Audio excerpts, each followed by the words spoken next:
하나님 말씀 보겠습니다. 하나님 말씀은 말라기서 2장 1절로 9절까지의 말씀입니다. 1328쪽쯤에 있습니다. 말라기 2장 1절로 9절까지의 말씀입니다. 우리 다 같이 자리 일어나셔서 우리 하나님 말씀을 우리 교독하겠습니다. 제가 한 절 읽고 우리 청년들이 한 절 읽고 이렇게 한 절씩 돌아가면서 읽도록 하겠습니다. 2장 1절로 9절입니다. 너희 제사장들아, 이제 너희에게 이같이 명령하노라.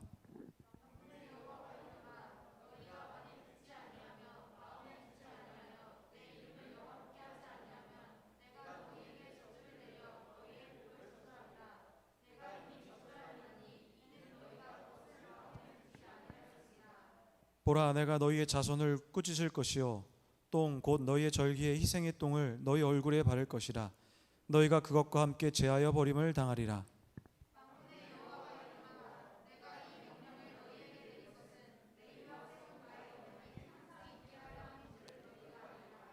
레위와 세운 나의 언약은 생명과 평강의 언약이라. 내가 이것을 그에게 준 것은 그로 경외하게 하려 함이라. 그가 나를 경외하고 내 이름을 두려워하였으며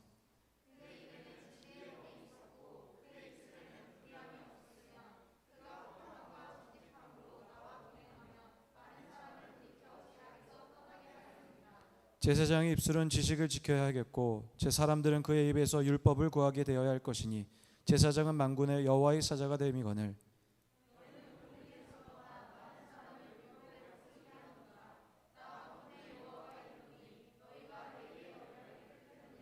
함께 읽겠습니다.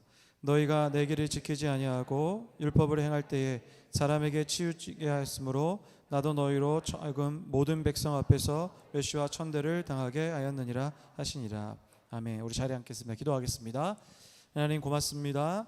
우리 사랑하는 우리 시탑 청년교회 모두가 또 하나님 말씀을 듣습니다. 전하는 자의 목소리와 듣는 자의 귀를 하나님의 성령으로 붙잡아 주셔서 하나님 오늘 말씀 전할 때에 하나님의 온전한 말씀이 선포되게 하시며 또한 이 말씀이 우리 삶 가운데 적용되게 하여 주시옵소서. 오늘 예배 가운데 함께 하실 줄 믿사오며 예수님의 이름으로 기도했습니다. 아멘. 네, 우리 시간에는 잠깐 우리 말라기서 2장 1절로 9절까지를 한 1분 정도 제가 시간을 드릴 테니까 우리 한번 좀 읽는 시간을 좀 갖도록 하겠습니다. 본문을 조금 파악해야지 우리가 본문의 내용을 이해할 수 있거든요. 그래서 잠시 1분 정도 시간을 드릴 테니까 한번 2장 1절로 9절까지의 말씀을 우리 한번 우리 뭐 번역 다른 번역을 읽으셔도 좋거든요. 한번 읽는 시간을 갖도록 하겠습니다. 함께 읽겠습니다.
할렐루야. 우리 옆 사람과 인사하겠습니다.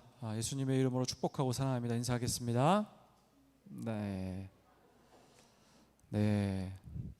저는 오늘 말라기서 2장 1절로 9절까지의 말씀을 중심으로 하나님 말씀에 반응하는 자라는 말씀의 제목을 가지고 말씀을 전하도록 하겠습니다.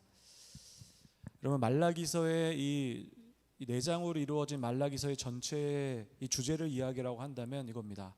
하나님을 경외함이에요. 총 4장으로 구성되어 있는 이 말라기서에서 하나님을 경외하다라는 표현이 무려 12번이나 사용되어 있습니다. 그리고 하나님을 경외한다라는 표현의 같은 의미로 사용되는 단어, 예를 들면 공경하다, 그리고 하나님을 두려워하다라는 표현까지 하게 되면은 20번이 넘어요.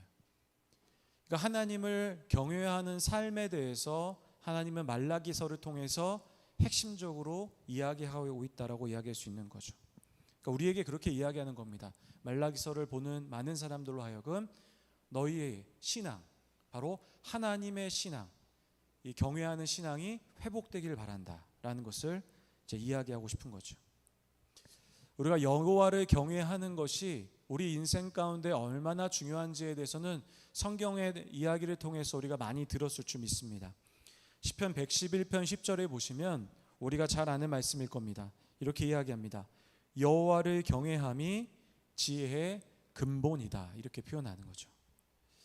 이처럼 여러분, 하나님을 경외하는 삶이라는 것은 하나님의 백성 그리고 그리스도인에게 너무나도 중요하다라고 분명하게 이야기할 수 있다는 것입니다. 그렇다면 구체적으로 하나님을 경외하는 삶이 무엇인가에 대해서 우리가 한번 고민해 볼 필요가 있다는 거죠. 그렇지 않습니까? 오늘 본문에서 보시면은 하나님을 경외하는 것이 무엇인지를 이 레위 언약이라는 단어를 통해서 우리에게 암시하고 있어요. 우리가 닮아야 하고 우리가 나아가야 할 그 신앙의 모습, 즉 하나님을 경외하는 삶을 살아갈 때 있어서 도대체 어떤 삶이 하나님을 경외하는 삶인가에 대해서 레위 언약이라는 그 단어를 가지고 그 의미에 대해서 우리 성경을 통해 한번 발견해 보도록 하겠습니다. 여러분, 오늘 본문에 보시면 지난주에 이어서 두 번째 논쟁의 같은 이야기예요. 기억하시죠? 두 번째 논쟁이 뭐였습니까? 예물에 대한 논쟁이에요. 하나님께서는 너희는 나에게 온전히 예물을 바치지 못했다라고 이야기하고, 그리고 더불어 너희는 나를 이 예물을 통해서 나를 낮추고 그리고 나를 아주 낮게 보는 영향이 있다, 이런 얘기를 하셨어요. 그러나 반대로 이스라엘 백성은 뭐라고 하냐면은 저희는 그렇지 않았다라고 얘기하는 거죠. 하나님께서 그럴 수밖에 없었던 이유가 무엇입니까? 하나님 앞에 더러운 빵을 드렸어요. 그리고 하나님 앞에 병들고 또 몸에 불편한 바로 이 동물들을 하나님 앞에 드렸다는 거죠. 우리가 지난주를 통해서 봤던 게 무엇입니까?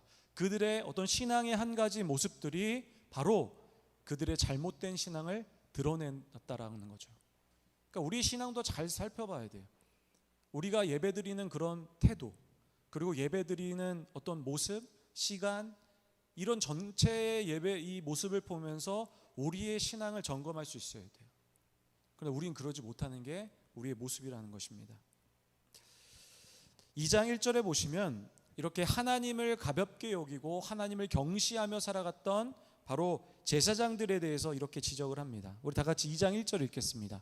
함께 읽겠습니다. 너희 제사장들아, 이제 너희에게 이같이 명령하노라. 오늘은 제가 한 절 한 절 읽어가면서 이 말씀을 좀 이렇게 풀어가면서 설명을 좀 하려고 해요. 여러분, 우리 이 말씀을 보면은 하나님을 경시하고 아주 하나님을 무시하려고 했던 그런 신앙의 모습이 제사장들의 모습으로 한정된다라고 생각할 수 있습니다. 그렇지 않습니까? 일반 성도를 향한 얘기가 아니고 목회자들, 저와 같은 이 목사의 직임을 감당하고 있는 사람들에게 하는 이야기라고 생각할 수도 있죠.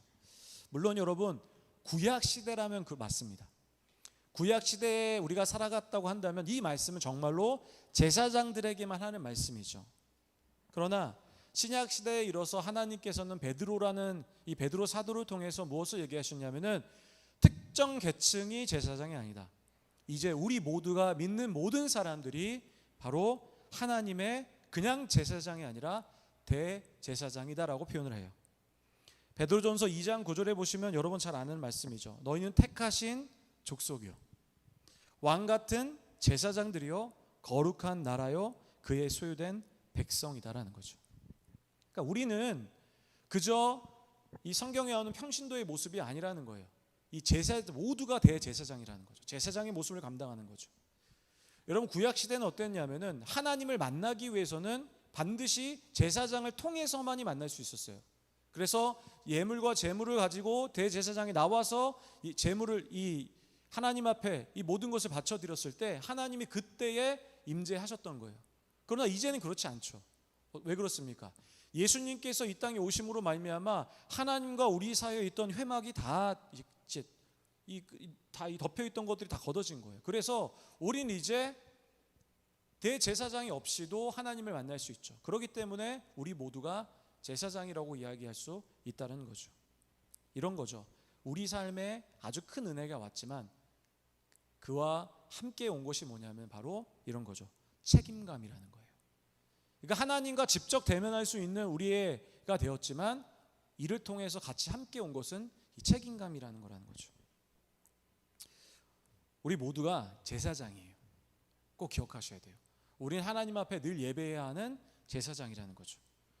오늘의 말씀은 저에게만 하는 말씀이 아니라, 목회자인 저에게만 하는 거 아니라 오늘 예배 드리신 모든 사람들, 또 온라인으로 예배 드리신 우리 모든 청년들 모두가 하나님 앞에 제사장이기 때문에 오늘 말씀에 우리가 집중하고 살아가야 되고 또 철저하게 살아가야죠. 물론 목회자인 저는 더욱더 철저하게 살아가야 하는 거죠.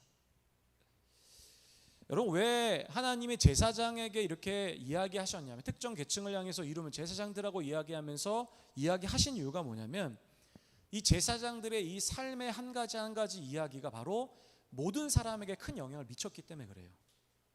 제사장들이 어떤 일을 했냐면 하나님과 이 백성들 사이에서 이 중간 다리 일을 했어요. 그리고 하나님 말씀을 또 함께 가르친 사람이에요. 그러니까 그러다 보니까 사람들의 모든 이 이스라엘 백성들은 이 제사장들의 모습을 통해서 무엇을 보는 거예요? 하나님을 보는 거죠. 결국 제사장은 뭐냐면은 이스라엘 백성들의 바로 멘토와 같은 역할을 하는 거죠.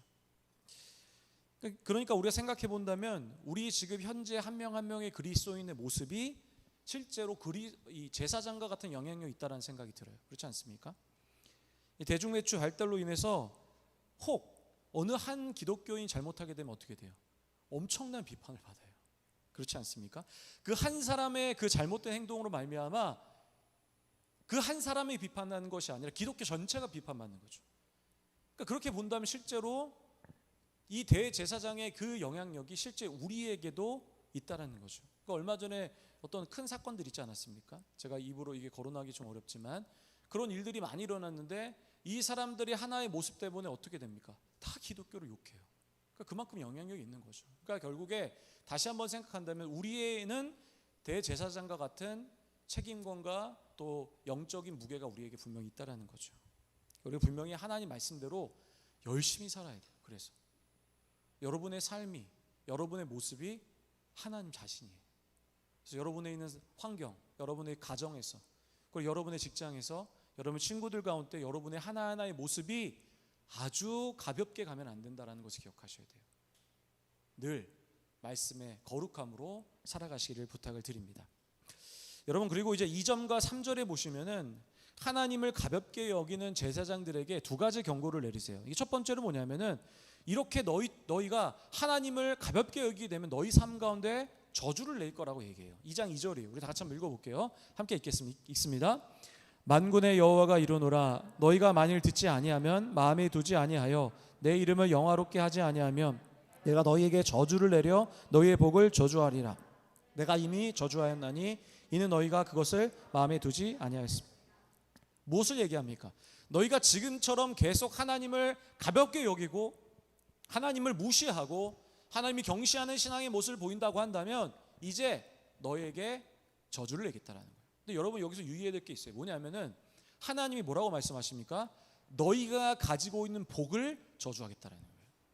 그러니까 여기에 우리가 무엇을 생각해야 되냐면 우리가 가지고 있는 신앙의 이 현재의 삶이 자체가 복이었다라는 거예요. 근데 문제는 뭡니까? 이스라엘 백성은 그렇게 생각하지 않았어요. 이스라엘 백성이 지금 하나님 앞에 구하는 게 뭡니까? 하나님의 복이에요. 하나님의 복을 구하고 있는데 실제로 하나님 뭐라고 말씀하시는 거예요? 너에게 이미 복을 줬다라는 거죠. 그러니까 우리의 삶을 바라봤을 때 우리의 삶도 이미 하나님의 복이 넘친다라는 거예요. 근데 여러분, 그것을 의지하지 못하고 우리는 뭐라고 말합니까? 있는 것에 대해서는 감사하지 못하고 없는 것을 생각하면서 하나님 앞에 복을 달라고 이야기한다라는 거죠. 특히 지금 시대는 뭡니까? 비교함으로써 우리 삶을 스스로 뭐라고 말해요? 나는 저주받은 인생이라 스스로 말하는 거예요. 실제로 그게 아닌데, 난 이미 복을 받았는데, 그렇게 정의하며 살아가니까 실제로 우리 삶이 저주가 된 삶이 되는 거죠.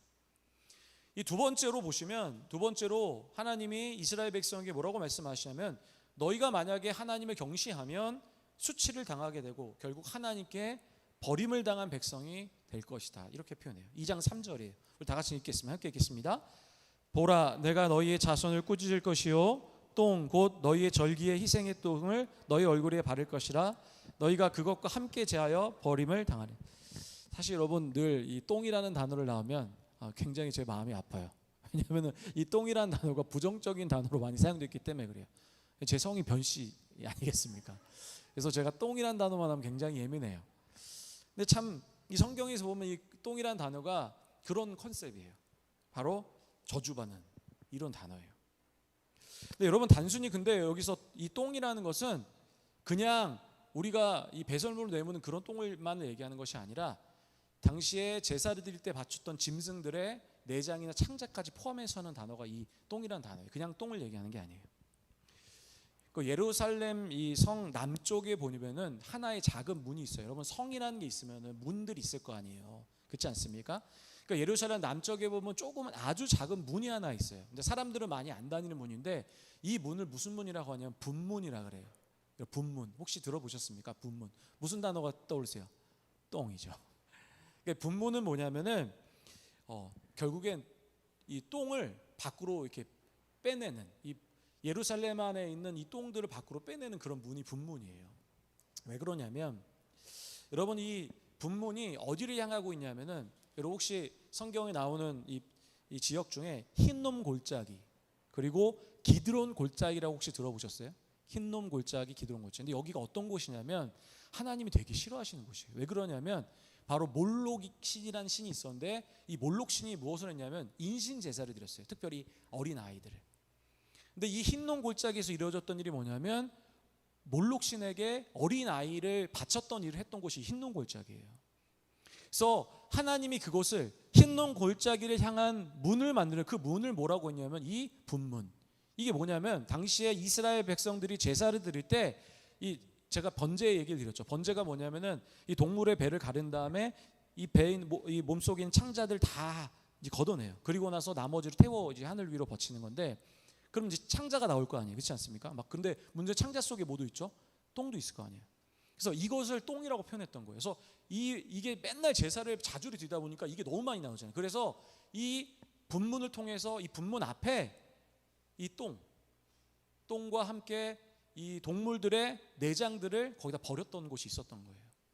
그래서 하나님께서 지금 본문에서 하고 싶은 얘기 뭐냐면은 이거예요. 너희를 이 남문에 위치한 이 똥에 있는 곳, 그리고 이 재물들의 내장이 있고 그 똥이 있는 그 냄새 나는 곳에 너희를 버리겠다라는 거예요. 여러분, 이스라엘 입장에서 본다면 어떤 생각이 드냐면, 나는 올바르게 살고 있다고 생각했는데 하나님이 야, 너희 지금 이렇게 살면은 저주를 내리겠다, 그리고 너를 그 똥문에다가 너를 버려버리겠다, 이렇게 얘기하고 있는 거죠. 하나님 마음이 뭘까? 이제 그런 생각이 드는 거예요. 하나님은 사실 이렇게 얘기할 수도 있잖아요. 내 백성이면 좀 좋게 얘기할 수도 있지 않습니까?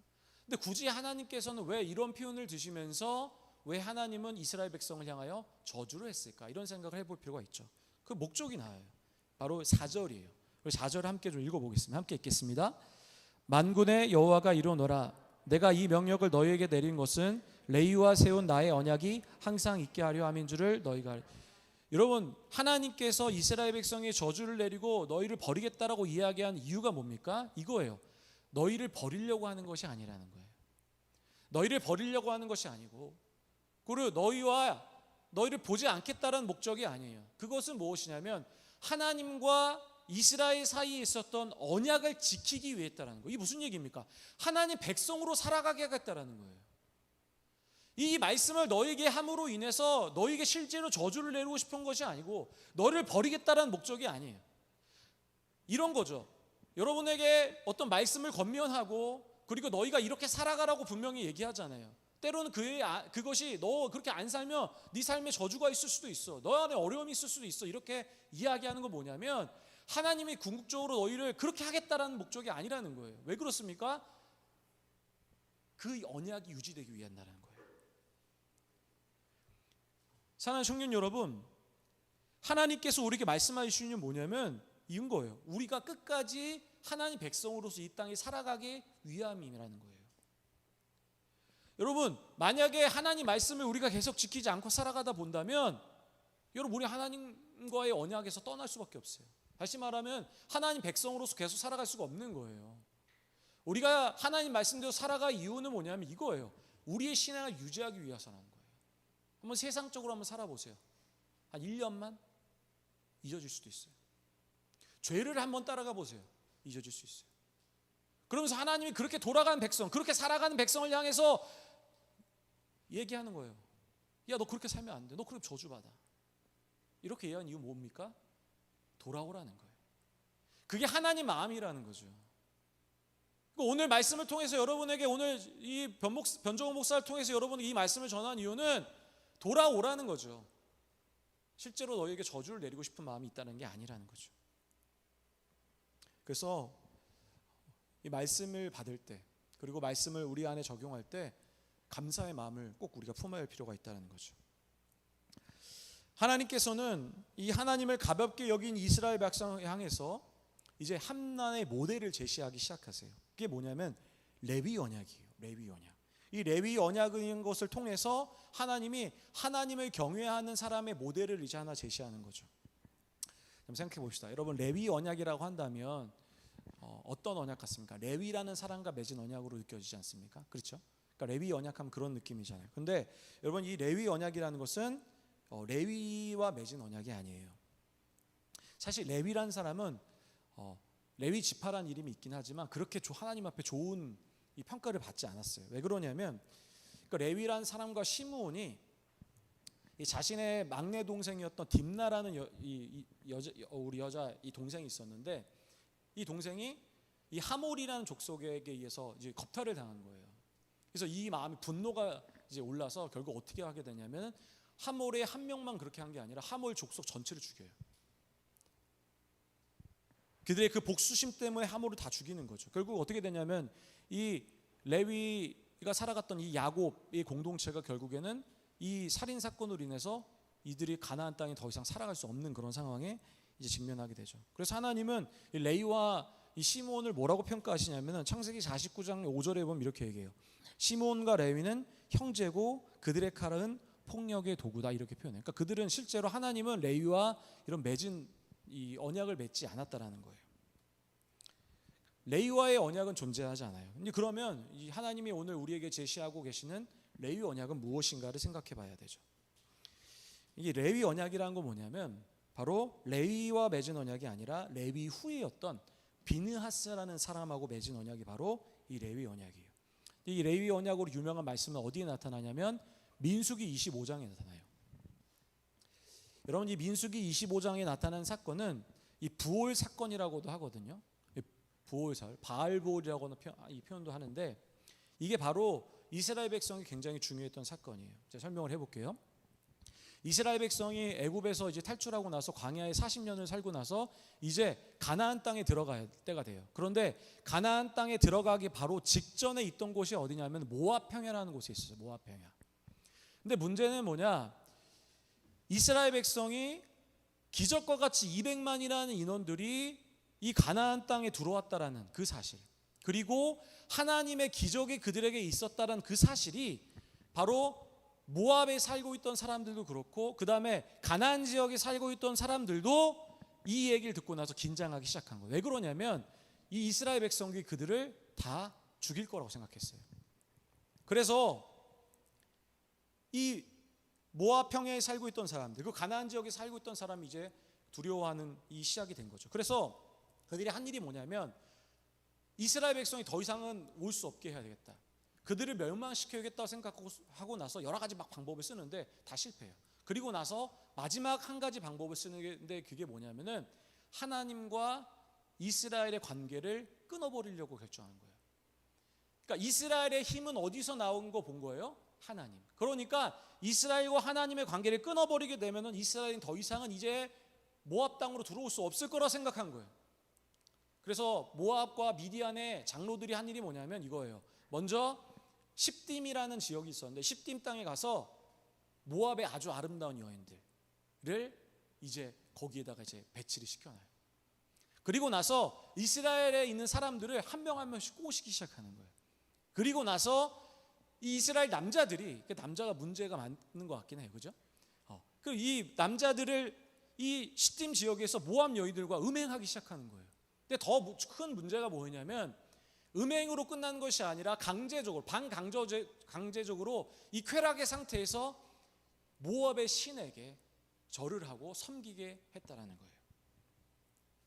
여러분, 이 일을 바라보셨던 하나님이 어떻게 하셨냐면 이제 노하기 시작하세요. 그리고 나서 하나님 뭐라 하시냐면은 모세를 찾으시는 거죠. 그리고 나서 모세에게 이렇게 말씀하셔요. 너희가 만약에 내 노여움을 거두어가기 위해서는 바로 이 죄를 지은 백성들을 잡아다가 태양을 향하게 하고 나서 목을 베라는 거예요. 청형을 하라는 거죠.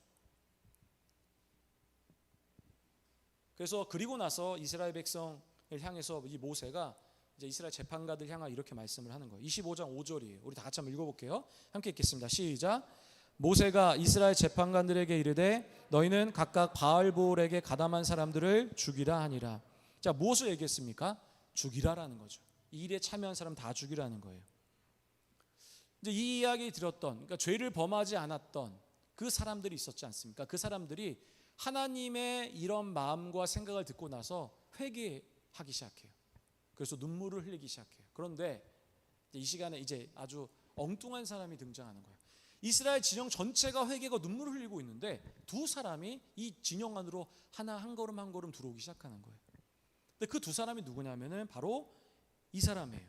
바로 누구냐면은 이 시므온 지파 사람이었는데 시물이라는 사람이 거기를 걸어와요. 그리고 이 시물이 옆에 한 사람이 있었는데 그 사람은 고스비라는 여인이에요. 이 고스비는 누구냐면 미디안 족속의 이 추장의 딸이었어요. 이 두 사람이 아주 기분 좋게, 그러니까 그 사람들은 실제로는 무엇을 평가받은 사람이에요? 죽여야 되는 사람이잖아요. 근데 그 사람이 그런 것도 모른 채 이렇게 한 걸음 한 걸음씩 이 진영으로 들어오기 시작한 거예요. 그리고 나서 이 시므리가 시므온 지파 사람들에게 나 이제 이 사람하고 결혼하게 됐다고 뭐 이런 얘기를 이제 하면서 지파 사람들 막 이야기를 하고 있었어요. 여러분 생각해 보세요. 이스라엘 백성은 지금 무엇을 해야 됩니까? 하나님 뭐라고 말씀하셨습니까? 죽이라고 했죠. 그렇지 않습니까?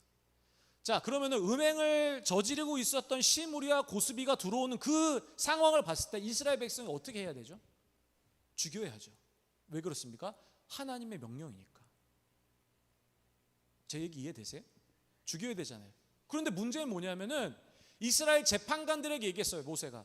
자, 이스라엘 재판관들아, 죄를 범한 이들은 하나님의 노여움을 없애기 위해서 다 죽여야 된다라고 얘기했는데 고스비하고 시므리가 그 진영 안에 걸어왔지만 어느 누구 하나 반응이 없는 거예요. 하나님 말씀하셨는데 다 그냥 바라보고만 있었어요. 이유는 뭐였겠어요? 이런 거였겠죠.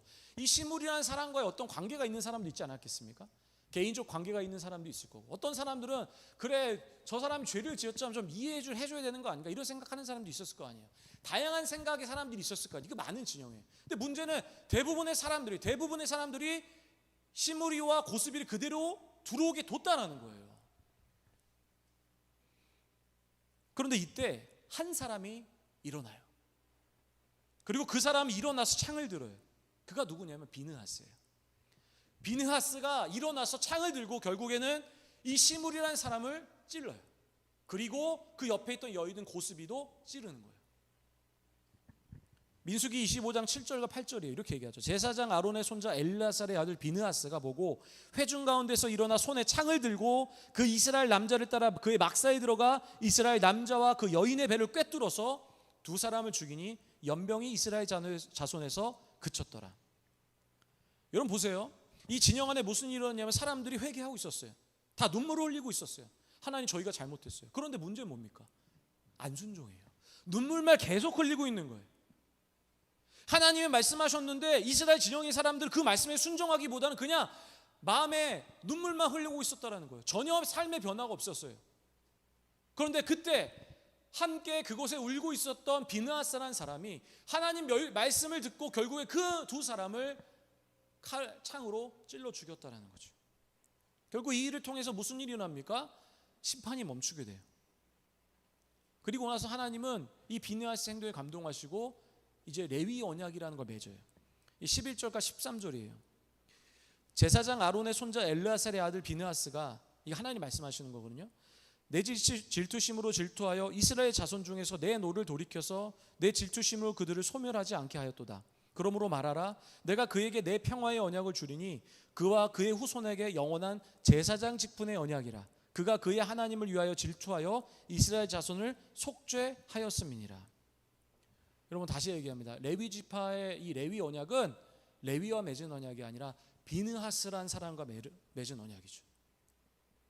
이 말라기의 오늘 본문에서는 이 비느하스의 행위를 어떻게 평가하냐면 이걸 중요해요. 2장 5절이에요. 다 같이 한번 읽어볼게요. 함께 읽겠습니다.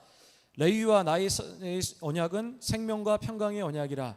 내가 이것을 그에게 준 것은 그로 경외하게 하려 함이라. 그가 나를 경외하고 내 이름을, 자 여러분 이 본문의 말씀을 보세요. 자 뭐라고 표현합니까? 그의 행위를 뭐라고 표현해요? 경외하게 하려 했고, 나를 경외했고, 내 이름을 두려워했다. 여러분 이 세 가지 단어는 똑같은 단어예요. 경외란 단어. 물론 히브리어는 다른 단어예요. 첫 번째 경외하다는 뭐냐면은 야레, 뒤에는 단어는 경외하는 모라, 그리고 밑에 있는 두려워하다라는 경외하다는 뭐냐면은 하타트라는 단어예요. 이 앞에 있는 야레랑 모라라는 단어는 선천적인 이 같은 뜻이거든요. 선천적인 경외함이에요. 그리고 뒤에 나오는 경외함은 뭘 얘기하냐면은 후천적 이 경외함을 얘기하거든요. 이것은 무엇을 얘기하냐면 하나님 앞에 지금 비느하스의 행동은 무엇이냐면 완벽한 하나님을 경외하는 모습을 가졌다라는 거예요. 그의 행위에 대한 평가가 그렇다라는 거예요. 하나님 봤더니 비느하스의 지금 행동의 모습은 내가 지금 바라고 원했던 그 경외의 모습이 선천적이면서도 후천적인 완벽한 경외의 모습을 그가 지금 가지고 있다라고 지금 하나님은 평가하고 있다라는 거예요. 여러분 레위의 언약을 통해서 우리에게 지금 하나님이 말씀하고 싶은 것이 무엇이냐면 하나님을 경외한다라는 것은 무엇을 의미하냐? 하나님 말씀에 반응하는 거예요. 하나님 말씀에 그냥 반응하는 게 아니라 즉각적인 반응이에요. 여러분 진지에 있던 모든 사람이 어땠어요? 마음속으로는 생각했어요. 그래 하나님 말씀 따라야 하지.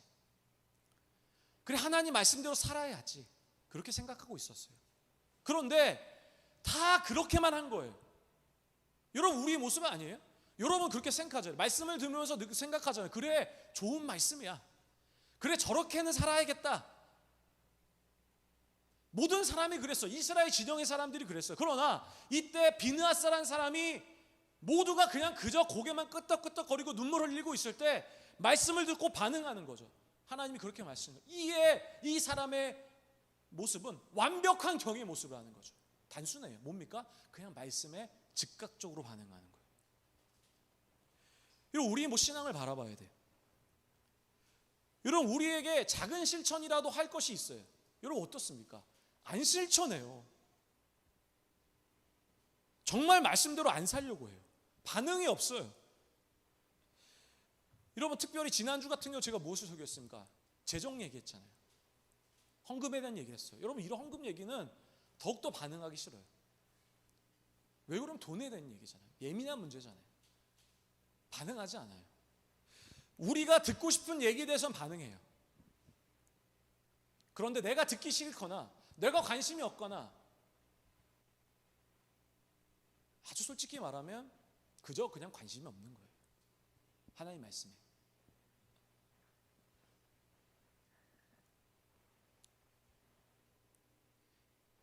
여러분 더 큰 영적인 위험의 상태가 한 가지 더 있어요. 그게 뭐냐면 하나님 말씀 자체를 못 알아듣는 거예요. 그러니까 다시 말하면 무엇을 얘기하냐면 자신의 모습을 못 보는 거예요. 참 제가 목회하면서 참 안타까운 게 뭐냐면 이 청년들 중에서도 그런 사람이 상당히 많아요. 우리 청년들은 안 그렇습니다. 이렇게 얘기하죠. 그렇지 않습니까? 그 대부분의 사람들이 말씀에 반응을 안 해요. 그 사람의 말씀이라고 생각해요. 그 사람은 은혜 받아야 된다고 생각하는데 내 말씀이라고 생각하진 않는다라는 거죠. 여러분, 이스라엘 백성이 말라기서를 통해서 드러나는 가장 큰 문제점이 뭐였어요? 이거잖아요. 하나님, 저희는 당신을 경외하고 있습니다. 너희는 나를 경외하지 않는다. 이게 무슨 얘기예요? 못 알아듣는다라는 거예요. 아무리 강단에서 꼬집은 설교를 하고 이 사람들에게 혹시 상처 입을까 생각해도 걱정할 필요가 없어요. 목회자 입장에서는. 왠지 아세요? 못 알아들어요. 제가 아무리 심각하게, 제가 한 번은 전사님한테 내가 오늘 너무 좀 심하게 설교했지 그렇게 얘기했는데 그 전사님도 못 알아들어요. 그렇게 심하게 생각하지 않은 거예요. 저는 되게 심각하게 생각했다고 생각했거든요.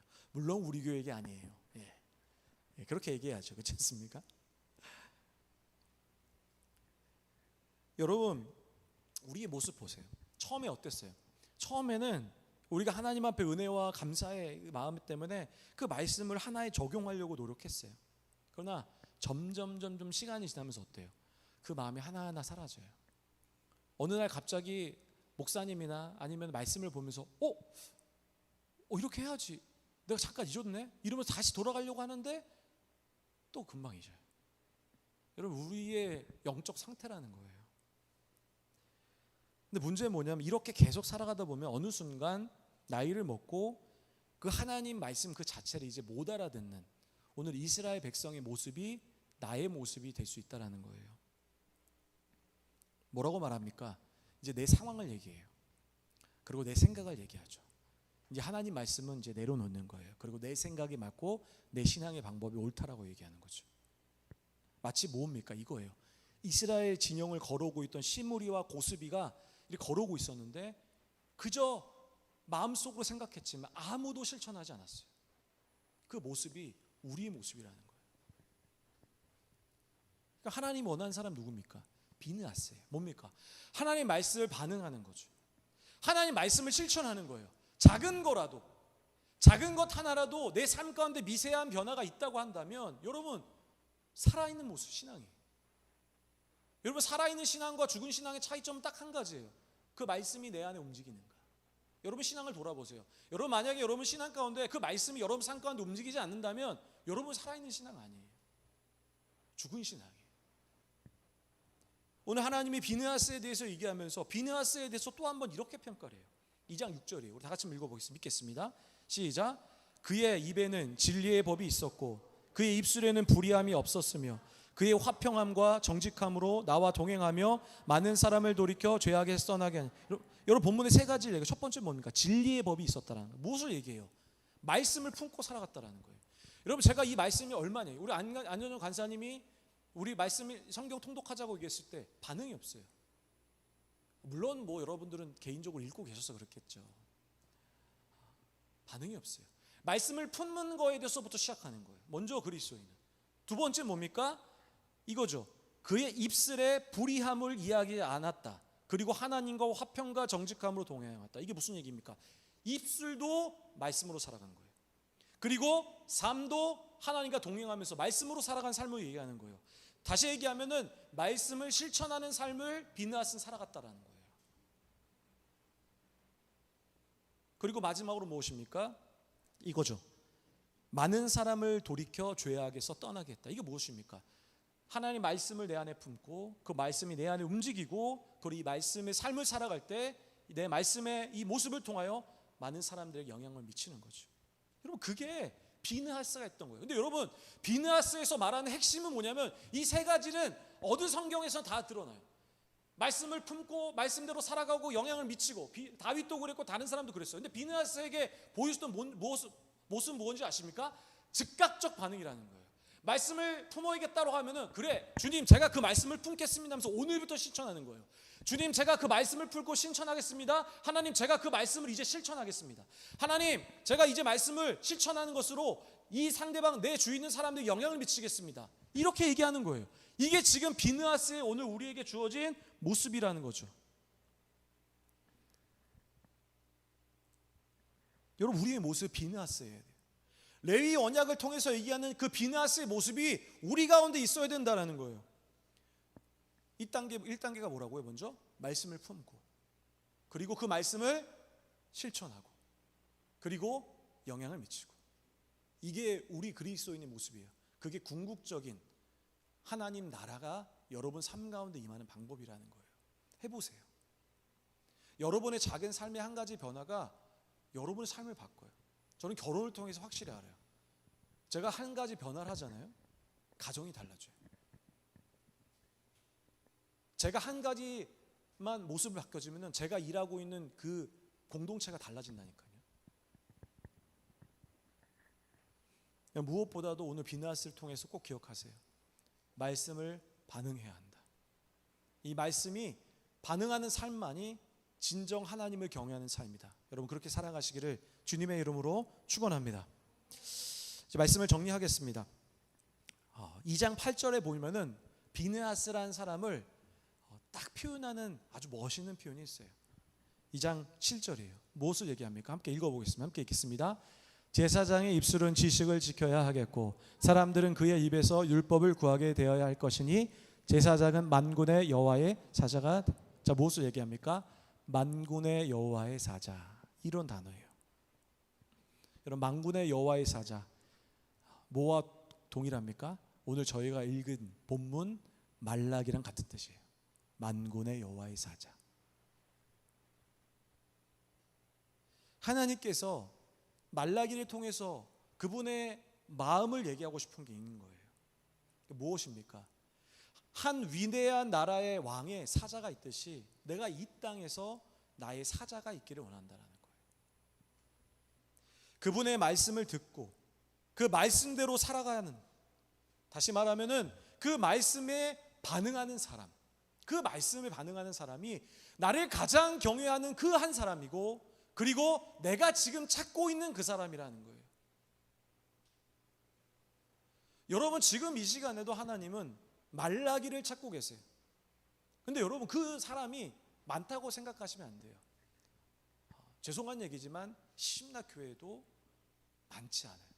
또 저의 모습도 그렇지 못하다고 생각해요. 하나님은 지금 이 시간에 우리를 찾기 원하시는 그 사람이 있어요. 말라기. 하나님은 우리에게 늘 말씀하셨어요. 뭐라고 말씀하시냐? 이렇게 말씀해요. 야고보서 1장 25절이에요. 우리 함께 마지막 읽고 제가 이제 말씀을 정리하겠습니다. 함께 읽겠습니다. 자유롭게 하는 온전한 율법을 들여다보고 있는 자는 듣고 잊어버린 자가 아니요 실천하는 자니 이 사람은 그 행하는 일에 복을 받으라. 하나님은 이렇게 말씀하시는 거죠. 듣고 잊어버린 자를 내가 찾지 않는다라는 거예요. 오늘 말씀을 선포했어요. 여러분 나가게 되면 어떻게 됩니까? 듣고 잊어버려요. 그 우리 모습이죠. 이제 그거 끊고 뭘 하라고 합니까? 실천하는 자, 그리고 이 실천하는 자에게 내가 복을 주겠다라고 얘기하는 거죠. 여러분 우리가 오늘 말씀을 통해서 한 번 더 기억하시기 바랍니다. 하나님이 찾는 사람이 누군가? 여러분 그렇게 생각하지 않았어요? 나 정도면 괜찮지, 이런 생각 해본 적 없습니까? 내가 그래도 이만큼은 하는데, 내가 그래도 신앙인으로 괜찮은 사람 아닌가, 이런 생각할 수도 있어요. 근데 하나님 그렇지 않다라는 거예요. 내가 지금 원하고 내가 지금 찾고 있는 사람이 있다. 근데 하나님이 말라기 시대를 보면은 못 찾으셨어요. 그리고 결국 하나님은 400년을 침묵하세요. 여러분 지금 이 시대도 그런 시대일지 몰라요. 하나님이 지금도 우리를 찾고 계시는 거죠. 말라기와 같은 사람을 찾고 계세요. 근데 하나님이 종말의 때가 다가오는데 그 사람을 못 찾을 수도 있어요. 근데 여러분이 말라기가 되기 원해요. 만군의 여호와의 사자를 하나님 찾고 계세요. 저는 간절히 바라는 것은 우리 신나 청년 공동체 누군가 한 명이 오늘 말씀을 듣고 하나님의 만군의 여호와의 사자를 감당하는, 하나님이 원하시는 그 사람이 우리 공동체에 나오기를 주님의 이름으로 축원합니다. 우리 다 같이